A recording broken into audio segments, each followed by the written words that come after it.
Viral mahasiswa di wisuda sendiri di kantor rektorat. Mahasiswa ini telat hadir di acara wisuda. Dia datang pukul 1 siang, padahal di undangan seharusnya mahasiswa tersebut akan diwisuda pada pukul jam 7 pagi. Imbas keterlambatan itu, wisudawan tersebut harus wisuda sendirian di ruang rektorat. Momen wisuda pria itu kemudian viral di media sosial. Dilansir dari unggahan akun TikTok MNKN2910, tampak seorang mahasiswa yang mengenakan baju toga. Mahasiswa itu masuk ke ruang rektorat untuk diwisuda. Undangan wisudanya jam 7 pagi, datang ke kampus jam 1 siang, jadinya wisuda sendiri, tulis pengunggah. Seorang wanita yang belum diketahui sebagai rektor atau dekan pun tampak memindahi tali toga mahasiswa itu.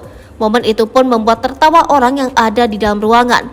Video ini pun mendapat banyak komentar dari netizen. Meski momen wisuda itu viral, namun belum diketahui pasti apa penyebab wisudawan itu telat untuk menghadiri acara wisudanya sendiri. Selain itu, hingga berita ini ditayangkan, belum diketahui pasti di mana video itu direkam. Namun pengunggah menuliskan jika wisuda itu terjadi di IAIN Sultan Amai Gorontalo.